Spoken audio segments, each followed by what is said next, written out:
just deployed personnel from the South African National Defence Force to the Democratic Republic of Congo as part of the SADC mission. Now, because we are part of SADC, as we are part of SADC, we have deployed soldiers to Mozambique. And of course, in a situation of conflict, yes, there are those who will fall. And in any war situation, there are people who fall. Now, as part of SADC, we are part of SADC, and that is why when SADC decided that the region as a whole needs to go and support the people of the DRC, South Africa has also, as always, had to come up and deploy its soldiers there as well. And we have been part of peacekeeping missions all over the world. Now we support our Defense Force personnel who brave great dangers to make Africa a more peaceful and stable continent. That is what we applaud them for, and we dip our heads for those who are injured and those who may well have fallen.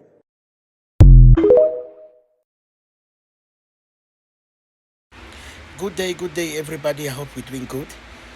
Guys, I just want to announce you something that says me. From today, on this Saturday of February 2025, I came to declare South Africa as the father of Africa because of the love that they showed to Congo. 14 soldiers have lost their life. They leave their families. They leave their wife. They leave their kids. They leave their country, South Africa, just to come and die for us Congolese. That's why I want all the Congolese, wherever you are, to my President Felix Tshisekedi, let us declare a day of holiday in my country, just to say, Viva South Africa! Viva South Africa! We thank you for Ramaphosa. He sent the soldier who is supporting us. When we finish everything, we can give the certificate, live in the land. We come here to give Kagame honey because it's too much over in our country. And then American people, you know Kagame doing wrong, but you keep supporting Kagame. That's why we are here. To give Kagame owning what he's doing in our country. We thank you for Ramaphosa. He sent the soldier who is supporting us. When we finish everything, we can give the certificate, live in the land. Because thank you for Ramaphosa who is supporting us. We come here to give Kagame owning. In European, we give Kagame owning. It's too much. It's over in our country. Killing us like an animal. We don't have somebody to help us. Kagame is a wrong man. Kagame is a killer. You know, you're supporting M23. I am a Congolese Tutsi, also known as a Munyamulenge. I wrote this speech to shed a light on what is currently happening in Congo from a perspective of a Tutsi. Unfortunately, our story has been overshadowed by misinformation and prejudice that has led to ongoing violence and discrimination against our people. As we navigate through these challenging times, it is crucial for you to understand the truth about who we are and the historical context of our people in Congo. By law, we Banyamulenge Tutsis should be regarded as Congolese citizens, as we have been in Congo way before colonialism. The fact that the Belgians found us in Congo alone dispels the myth that we are immigrants or refugees of a place that we have called home since the 15th century.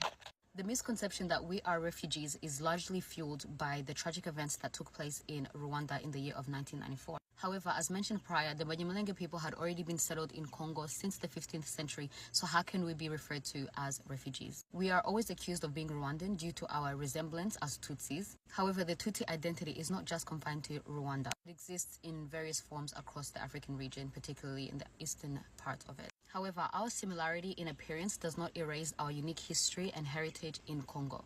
Today, we're witnessing a troubling rise in hatred and violence directed towards the Tutsi minority by the Congolese government, which echoes the dark chapters of history we thought we left behind. The Tutsi people who have faced discrimination and violence for decades are now being portrayed as the source of the country's problem. This narrative is being perpetuated by the Congolese government and its people and the Mai Mai. They seek to rally support by creating a common enemy. By spreading misinformation and inciting fear, they aim to unify certain factions against the Tutsi, which then fosters an environment of hatred and division. It is crucial to recognize the dangers of this rhetoric. Just as Hitler used propaganda to dehumanize the Jewish population, we must acknowledge how similar tactics are being employed today. And we are witnessing it in real time as the world is turning against Tutsis. We cannot stand by and let history repeat itself. We must advocate for understanding, tolerance, and protection of all minorities, including the Banyamulenge Tutsis, and granting them the citizenship that they deserve. I hope that moving forward you learn to question everything that you see in the media and always take the time to educate yourself on both sides of the story. Save Mulenge.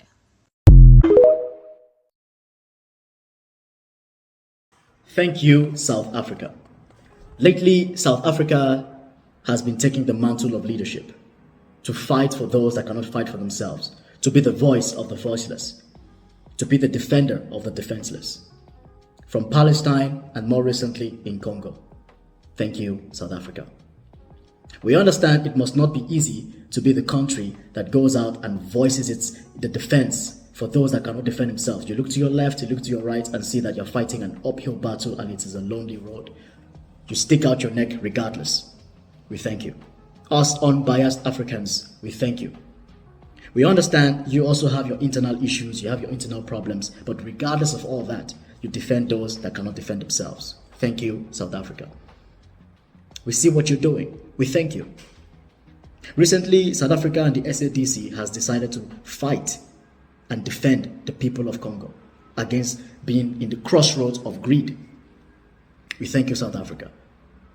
South Africa has put troops on ground, and the SADC, they put troops on ground. Almost 3,000 soldiers, I believe, on ground for 1 year. December 15, I believe, 2023 to December 15, 2024. It will cost the country 2 billion rand, almost $105 million coming from their purse. Thank you, South Africa. Thank you for taking the leadership and putting action to words to defend those innocent men, women, children that are just caught in between a fight of greed. Thank you, South Africa. Keep fighting the good fight. This morning, I came across a report that says that South Africa has already lost some soldiers as a result of the conflict. May their souls rest in perfect peace. May their souls rest in peace. It shows that South Africa is willing to put life on the line to defend other Africans. They are willing to put life on the line to make sure some people are safe, that Africa is safe. Despite the fact that you have your own issues, you stick up for others. Thank you, South Africa. We appreciate you. Keep fighting the good fight. Speak up. I know it must be a lonely road when you see that no other country, no other region, no other people are really supporting or sticking by your side. Keep fighting the good fight. Thanks for taking the leadership mantle. Us unbiased Africans, we see what you do and we salute you. And overall, free Congo. Keep fighting the good fight. We thank you.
One of the biggest misconceptions about the Congolese genocide is that it's simply Africans fighting each other. The reason that is a misconception is because that is what the media shares with you. This image is a perfect depiction of what's happening. See all those countries that are hiding behind Rwanda's M23 rebel group, backing them, equipping them, resourcing them to kill Congolese people? There was a time they didn't have to hide behind them, by the way. There was a time that even the Nazis were being brought down to Congo to come and burn villages. It is so much easier to steal from a house that's already been broken into, where the parents aren't home and the windows are smashed in. Right now, Congo is that house. People who rightfully live there are being pushed out, abused and unalived. All for the sake of money and technology and cheap and free labour, so that we can clap every single time a new technological advancement has happened, while Congo continues to suffer from it. Just in case I didn't mention it earlier, 30 plus years. And some people are finding out now, which is great. So let's keep pushing out this information.